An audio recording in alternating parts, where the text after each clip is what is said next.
प्रभु, कलयुग का अंत कब होगा?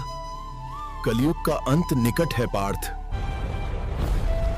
कल की पुराण और गरुड़ पुराण में ऐसी बातें लिखी गई हैं जो आपके रोंगटे खड़े कर सकती हैं। कलयुग के अंत की दृष्टि केवल कल्पना करने से ही मनुष्य का मन भय और आश्चर्य से भर सकता है। यह युग इतना भयावह होगा कि यह आपके दिल को झकझोर कर रख देगा।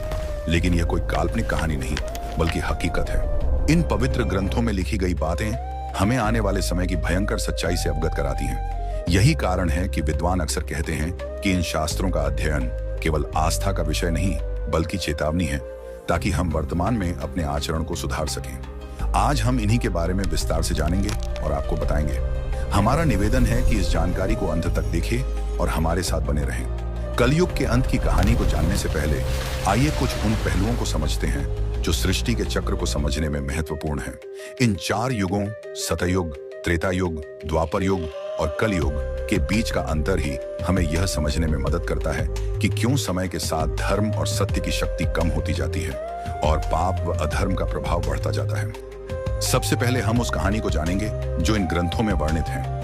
इसके बाद हम आपको वे सभी मनोरंजक और भयावह दृश्य बताएंगे जो कलयुग के अंत में घटित होंगे। इन कथाओं में न केवल भविष्य का चित्रण है, बल्कि यह संदेश भी है कि इंसान को कैसे अपने विचारों और कर्मों पर नियंत्रण रखना चाहिए।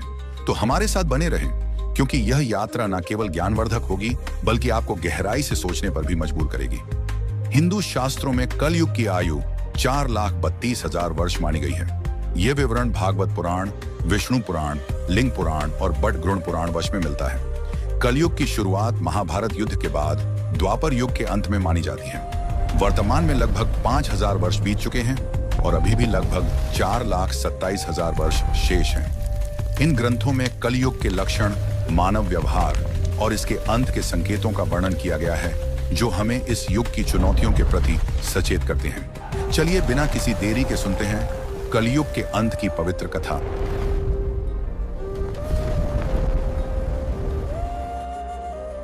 महाभारत के युद्ध की समाप्ति के पश्चात जब धर्मराज युधिष्ठिर हस्तिनापुर के सिंहासन पर आसीन हुए, उनके मन में सृष्टि के भविष्य को लेकर अनेक प्रश्न और चिंताएं उत्पन्न हुई। द्वापर युग अब समाप्ति की ओर था और कल युग के आगमन के संकेत स्पष्ट रूप से दिखाई देने लगे थे।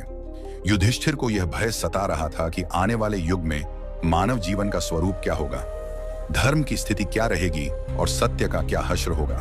उनके मन में यह भी प्रश्न उठ रहा था कि क्या आने वाले लोग धर्म और अधर्म में भेद कर पाएंगे या केवल मोह और लोभ में फंस जाएंगे। इस चिंता का समाधान पाने के लिए उन्होंने अपने चारों भाइयों भीम, अर्जुन, नकुल और सहदेव के साथ भगवान श्री कृष्ण से परामर्श करने का निश्चय किया। युधिष्ठिर ने अपने भाइयों को बुलाया। अर्जुन, जो हमेशा युद्ध के लिए तत्पर रहते थे, निश्चिंत स्वर में पूछा, हे बड़े भ्राता, आप इतने व्याकुल क्यों हैं? क्या किसी शत्रु ने हस्तिनापुर पर आक्रमण करने का दुस्साहस किया है? यदि ऐसा है तो आप आज्ञा दीजिए, मैं अभी जाकर उसका नाश कर दूंगा। युधिष्ठिर ने गहरी सांस लेते हुए कहा, हे अर्जुन, मैं तुम्हारे पराक्रम से भली भांति परिचित हूं। इस पृथ्वी पर कोई भी शत्रु इतना साहसी नहीं कि हस्तिनापुर पर आक्रमण का विचार भी करें। मेरी चिंता किसी बाहरी शत्रु से नहीं, बल्कि कलयुग के आगमन से है। मुझे यह भय सता रहा है कि आने वाले समय में मानव समाज किस दिशा में जाएगा, धर्म और सत्य की क्या स्थिति होगी। भीम, जो अपने बड़े भाई की हर चिंता में सहभागी होते थे, बोले, हे भैया, आपकी चिंता हमारे मन में भी भय और अनिश्चितता उत्पन्न कर रही है। कृपया हमें बताइए कि कौन सा संकट हमारे सामने है। युधिष्ठिर ने गंभीर स्वर में उत्तर दिया, हे भीम, तुम ठीक कहते हो, एक भयंकर संकट आने वाला है। मैं कलयुग के प्रभावों के बारे में सोचकर चिंतित हूँ, इसलिए मैंने निश्चय किया है कि हमें द्वारिकाधीश श्री कृष्ण के पास जाना चाहिए। केवल वही हमें इस चिंता से मुक्ति दिला सकते हैं। सभी पांडवों ने युधिष्ठिर की बात से सहमति जताई। अर्जुन ने कहा, आप सत्य कह रहे हैं भैया, श्री कृष्ण ही इस समय सबसे ज्ञानी और भविष्य दृष्टा हैं। हमें उनके पास जाना चाहिए। भीम ने भी उत्साहपूर्वक कहा, हे धर्मराज, मैं आपके साथ हूं। नकुल और सहदेव ने भी तुरंत हामी भरते हुए कहा कि यह निर्णय ही सबसे उचित है। इस प्रकार सभी पांडव द्वारिका की ओर प्रस्थान करने लगे। द्वारिका की पवित्र नगरी में पहुंचकर पांडवों का भगवान श्री कृष्ण ने हार्दिक स्वागत किया। युधिष्ठिर ने उनके चरणों में प्रणाम करते हुए कहा, हे केशव, आपको बारंबार नमस्कार। आप तो अंतर्ज्ञानी हैं। द्वापर युग अब समाप्त होने वाला है और कल युग के संकेत स्पष्ट दिखाई देने लगे हैं। मैं यह जानना चाहता हूं कि कलयुग में मानव का स्वभाव और आचरण कैसा होगा, वह किन कर्मों में लिप्त होगा और मोक्ष प्राप्ति के लिए उसे क्या करना होगा। श्री कृष्ण ने मुस्कुराते हुए कहा, हे धर्मराज, आपकी जिज्ञासा अत्यंत उचित है।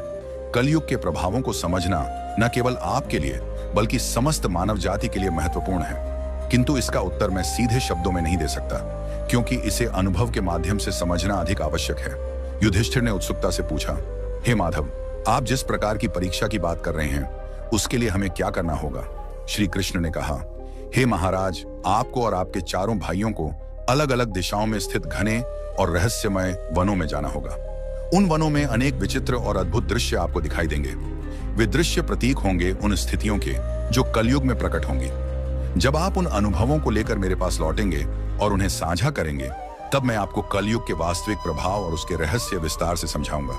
युधिष्ठिर ने गंभीरता से उत्तर दिया, जैसी आपकी आज्ञा केशव, आप जिस स्थान की ओर संकेत करेंगे हम वहां जाने को तैयार हैं। श्री कृष्ण ने कहा, आप और आपके भाई अलग अलग दिशाओं में जाइए। वहां भयंकर और रहस्यमय वन है। उनमें यदि कोई असामान्य घटना या विचित्र दृश्य दिखाई दे तो उसे ध्यानपूर्वक देखना और लौटकर मुझे बताना। तभी आप कलयुग के रहस्य को भली भांति समझ पाएंगे। श्री कृष्ण की आज्ञा का पालन करते हुए पांडव अपने रथों को वहीं छोड़कर पैदल ही वन की ओर चल पड़े। वातावरण बाहर से शांत प्रतीत हो रहा था, किंतु भीतर एक रहस्यमय कंपन था, जैसे हर पेड़ और हर हवा कुछ कहना चाह रही हो। पांडव अलग अलग दिशाओं में निकल गए ताकि अधिक से अधिक अनुभव प्राप्त कर सकें। युधिष्ठिर का अनुभव, युधिष्ठिर को एक घने और अंधकारमय वन में एक विचित्र दृश्य दिखाई दिया। उन्होंने एक विशालकाय हाथी देखा जिसके 2 सूंड थे। वह हाथी अपनी दोनों सूंडों से बड़े बड़े वृक्षों को उखाड़ रहा था, मानो उसकी शक्ति असीमित हो। युधिष्ठिर यह देखकर आश्चर्यचकित हो गए और सोचने लगे कि यह असामान्य दृश्य क्या संकेत दे रहा है। अर्जुन का अनुभव, अर्जुन एक शांत और सुंदर वन में पहुंचे, जहां हर ओर हरियाली और पक्षियों की मधुर चहचहाहट वातावरण को सुखद बना रही थी। इस शांति के बीच उन्होंने अचानक एक विचित्र दृश्य देखा। उनके सामने एक विशाल पक्षी था जिसके पंखों पर वेदों की अर्चाएं लिखी हुई थीं।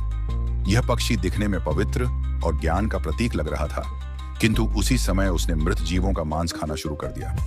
अर्जुन यह देखकर गहरे विचार में पड़ गए और सोचा, यह कैसा विरोधाभास है। एक ओर पवित्र वेदों का ज्ञान और दूसरी ओर हिंसा व मांसाहार। भीम का अनुभव, भीम एक हरे भरे चारागाह में पहुंचे जहां गायों का बड़ा झुंड विचरण कर रहा था। वहां उनकी दृष्टि एक अद्भुत किंतु पीड़ादायक दृश्य पर पड़ी। एक गाय ने अभी अभी एक बछड़े को जन्म दिया था और वह अपनी ममता में उसे जोर जोर से चाटने लगी, लेकिन अत्यधिक चाटने के कारण बछड़ा लहूलुहान हो गया। भीम स्तब्ध रह गए और उनके मन में विचार आया, यह कैसी ममता है जो अपने ही बच्चे को चोट पहुंचा रही है। सहदेव का अनुभव, सहदेव एक शांत जलाशय के पास पहुंचे जहां 7 कुएं एक सीध में बने हुए थे। उन्होंने देखा कि 6 कुओं में जल भरा हुआ था, किंतु बीच का सबसे गहरा कुआं पूरी तरह से सूखा था।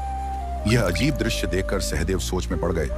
आखिर यह संकेत किस ओर इशारा कर रहा है? क्यों सबसे गहरा कुआं, जो सबसे अधिक जल संग्रह करने योग्य होना चाहिए था, पूरी तरह खाली है? नकुल का अनुभव, नकुल एक पर्वतीय क्षेत्र की ओर बढ़े। ऊंचे ऊंचे पर्वतों पर घने और हरे भरे वृक्षों का सुंदर दृश्य देखकर उनका मन प्रसन्न हुआ। लेकिन अचानक उन्होंने देखा कि एक विशाल शिला पहाड़ से लुढ़क रही है। वह अपने रास्ते में आने वाले बड़े बड़े वृक्षों को बेरहमी से उखाड़ रही थी, किंतु जैसे ही वह शिला एक छोटे से नन्हे पौधे के पास पहुंची, अचानक वहीं रुक गई। नकुल यह देखकर विस्मित रह गए और सोचने लगे कि यह छोटा सा पौधा इतनी विशाल शिला को कैसे रोक पाया। शाम होते ही पांडव अपने अपने अनुभव लेकर वन से लौटे और श्री कृष्ण के पास पहुंचे। उन्होंने एक एक करके अपने देखे हुए दृश्यों को साझा किया। युधिष्ठिर ने कहा, हे प्रभु, मैंने 1-2 सूंडों वाला हाथी देखा। श्री कृष्ण मुस्कुराए और बोले, हे धर्मराज, यह दृश्य दर्शाता है कि कलयुग में शासक दोहरी चाल चलेंगे। वे ऊपर से धर्म और न्याय का दिखावा करेंगे, लेकिन भीतर से प्रजा का शोषण करेंगे। दोनों ओर से वे केवल अपने स्वार्थ साधेंगे। अर्जुन का अनुभव, अर्जुन ने कहा, प्रभु, मैंने एक पक्षी देखा जिसके पंखों पर वेदों की अर्चाएं लिखी थीं, किंतु वह मांस खा रहा था। श्री कृष्ण ने उत्तर दिया, हे अर्जुन, कलयुग में विद्वान और पंडित कहलाने वाले लोग ज्ञान तो रखेंगे, किंतु उनके हृदय पवित्र नहीं होंगे। वे वेदों और धर्म का प्रयोग केवल धन और प्रतिष्ठा पाने के लिए करेंगे। उनका आचरण ज्ञान के विपरीत होगा। भीम का अनुभव, भीम ने कहा, प्रभु, मैंने देखा कि एक गाय ने अपने बछड़े को इतना चाटा कि वह घायल हो गया। श्री कृष्ण ने कहा, हे भीम, कल युग में माता पिता का अति स्नेह बच्चों के लिए बंधन बन जाएगा। वे प्रेम तो देंगे, लेकिन वह प्रेम बच्चों को आत्मनिर्भर बनने से रोक देगा। ममता का अतिरेक भी पीड़ा का कारण होगा। सहदेव का अनुभव। सहदेव ने कहा, प्रभु, मैंने 7 कुओं में से देखा कि बीच का सबसे गहरा कुआं पूरी तरह सूखा था, जबकि बाकी 6 कुओं में पानी भरा हुआ था। श्री कृष्ण ने कहा, हे सहदेव, कलयुग में लोग बाहरी रूप से तो समृद्ध और धनवान दिखाई देंगे, किंतु उनके भीतर करुणा और सहयोग की भावना नहीं होगी। पड़ोस में कोई भूखा प्यासा मर भी रहा होगा, तब भी लोग आंख मूंद कर अपने स्वार्थ में डूबे रहेंगे। यह स्वार्थपरता ही कलयुग की सबसे बड़ी पहचान होगी। नकुल का अनुभव। नकुल ने कहा, प्रभु, मैंने एक विशाल शिला को पहाड़ से लुढ़कते देखा, जो अपने मार्ग में आने वाले बड़े बड़े वृक्षों को उखाड़ रही थी, किंतु एक छोटा सा पौधा उसके सामने आकर उसे रोक देता है। श्री कृष्ण ने उत्तर दिया, हे नकुल, यह दृश्य दर्शाता है कि कल युग में धन, शक्ति और सत्ता किसी को भी विनाश से नहीं बचा पाएंगे, लेकिन यदि कोई व्यक्ति सच्चे मन से भगवान का नाम ले और भक्ति में स्थिर रहे, तो वह नन्हे पौधे की तरह हर संकट को रोक सकता है। यही भक्ति इस युग में मनुष्य का सबसे बड़ा सहारा होगी। यह प्रसंग यही समाप्त होता है, लेकिन गरुड़ पुराण में एक प्रसंग आता है, जब गरुड़ जी ने भगवान विष्णु से प्रश्न किया, हे प्रभु, 4 युगों सतयुग, त्रेता युग, द्वापर युग और कलयुग में कलयुग को सबसे भयावह क्यों माना जाता है? इसके अंत के क्या संकेत होंगे और यह युग किस प्रकार समाप्त होगा? भगवान विष्णु ने उत्तर दिया, हे गरुड़, कलयुग में अधर्म, स्वार्थ और पाप का बोलबाला होगा। इसके अंत समय में कुछ विशेष संकेत प्रकट होंगे जो सृष्टि के विनाश की ओर संकेत करेंगे। आइए उन 5 प्रमुख संकेतों को समझते हैं। पहला संकेत, मानव आयु का ह्रास। कलयुग के अंतिम दौर में मनुष्य की आयु अत्यंत कम हो जाएगी। औसतन जीवन केवल 20 वर्षों तक सीमित रह जाएगा। लोग 12 वर्ष की आयु में ही वृद्धावस्था के लक्षण दिखाने लगेंगे। बाल सफेद हो जाएंगे, चेहरे झुर्रियों से भर जाएंगे और शरीर रोगों से ग्रस्त हो जाएगा। यह शारीरिक पतन केवल शरीर का ही नहीं, बल्कि मानव की जीवन शैली और नैतिकता के पतन का भी परिणाम होगा। लोग अस्वास्थ्यकर भोजन, अनियमित दिनचर्या और तनावपूर्ण जीवन के कारण शारीरिक और मानसिक रूप से कमजोर हो जाएंगे। स्त्रियां मात्र 8 से 9 वर्ष की आयु में ही संतान को जन्म देने लगेंगी, किंतु उनकी दुर्बलता इतनी होगी कि वे बच्चों का पालन पोषण ठीक से नहीं कर पाएंगी। बच्चे कुपोषण और कमजोरी से ग्रस्त होंगे, जिससे आने वाली पीढ़ियां लगातार अशक्त और रोगी बनती जाएंगी। इससे पारिवारिक और सामाजिक ढांचा पूरी तरह चरमरा जाएगा। लोग अपनी भौतिक इच्छाओं की पूर्ति में इतने उलझ जाएंगे कि रिश्तों और परिवार के प्रति उदासीन हो जाएंगे। इस संकेत से स्पष्ट है कि कलयुग के अंतिम समय में मानव की शारीरिक और मानसिक शक्ति का पूर्ण ह्रास होगा। समाज में अव्यवस्था, अशांति और अराजकता बढ़ेगी। आपसी प्रेम और विश्वास टूट जाएगा और केवल स्वार्थ ही जीवन का आधार बनेगा। यह स्थिति हमें चेतावनी देती है कि यदि संतुलित जीवन शैली और नैतिकता का पालन न किया गया, तो आने वाली पीढ़ियां अंधकार में डूब जाएंगी। दूसरा संकेत, पतिव्रता स्त्रियों का लोभ। कलयुग के अंत में नैतिकता और धर्म का इतना अधिक पतन होगा कि पतिव्रता स्त्रियां लगभग लुप्त हो जाएंगी। एक स्त्री कई पुरुषों के साथ संबंध स्थापित करेगी, जो समाज में नैतिक पतन और पारिवारिक विघटन का सबसे बड़ा संकेत होगा। उस समय विवाह और रिश्तों की पवित्रता समाप्त हो जाएगी। लोग धार्मिक कार्यों जैसे पूजा पाठ, श्राद्ध, अंतिम संस्कार और विवाह जैसे संस्कारों से पूरी तरह विमुख हो जाएंगे। जल की कमी के कारण लोग स्नान करना बंद कर देंगे, जिससे न केवल शारीरिक स्वच्छता बल्कि आध्यात्मिक पवित्रता भी नष्ट हो जाएगी। भोजन की आदतों में भारी परिवर्तन होगा। मांसाहार का बोलबाला होगा और सात्विक आहार जैसे फल, सब्जियां और अनाज दुर्लभ हो जाएंगे। लोग अपने पहनावे में भी भौतिकता को प्राथमिकता देंगे। वे चमकीले, तंग और भड़कीले वस्त्र पहनेंगे, जो उनकी आंतरिक साधना और आध्यात्मिकता से दूरी को स्पष्ट रूप से दर्शाएंगे। समाज का वातावरण स्वार्थ, लालच, धोखा और कपट से भर जाएगा। रिश्तों में विश्वास की कमी होगी और लोग केवल अपनी सुख सुविधाओं और भौतिक इच्छाओं के लिए जिएंगे। धर्म और कर्तव्यों से विमुख होकर वे केवल सांसारिक सुखों की तलाश करेंगे। यह स्थिति सामाजिक अविश्वास, अशांति और अनैतिकता को और बढ़ावा देगी। इसलिए गरुड़ पुराण ये शिक्षा देता है कि केवल धर्म और नैतिकता ही समाज को स्थिर और सौहार्दपूर्ण बना सकते हैं। तीसरा संकेत, वृक्षों का फलहीन होना। कलयुग के अंत समय में प्रकृति पर भीषण संकट छा जाएगा। वृक्ष फल और फूल देना बंद कर देंगे और केवल शमी वृक्ष ही जीवित रहेंगे। लोग शाकाहार को लगभग पूरी तरह त्याग देंगे और मांसाहार पर निर्भर हो जाएंगे। भोजन तामसिक और रोगकारी होगा, जिससे लोग अल्पायु में ही गंभीर बीमारियों का शिकार हो जाएंगे। गायों की पूजा का महत्व समाप्त हो जाएगा। लोग उन्हें केवल दूध और मांस के लिए पालेंगे। यह संकेत प्रकृति के प्रति मानव की लापरवाही और अंधाधुंध दोहन का परिणाम है। वनों की अंधाधुंध कटाई, प्रदूषण और प्राकृतिक संसाधनों के दुरुपयोग से पर्यावरण का संतुलन पूरी तरह बिगड़ जाएगा। वृक्षों का फलहीन होना और जलवायु असंतुलन समाज में भोजन की भारी कमी पैदा करेगा। लोग भूख और कुपोषण से ग्रस्त होंगे और आने वाली पीढ़ियां लगातार दुर्बल होती चली जाएंगी। यह स्थिति हमें चेतावनी देती है कि प्रकृति का संरक्षण और उसके प्रति सम्मान ही मानव अस्तित्व को बचा सकता है। चौथा संकेत, अल्पवृष्टि कलयुग के अंतिम चरण में वर्षा अत्यंत कम हो जाएगी। खेतों में अन्न का उत्पादन लगभग बंद हो जाएगा। जो थोड़ा बहुत अन्न उगेगा वह बेमज्जा, रसहीन और पोषक तत्वों से रहित होगा।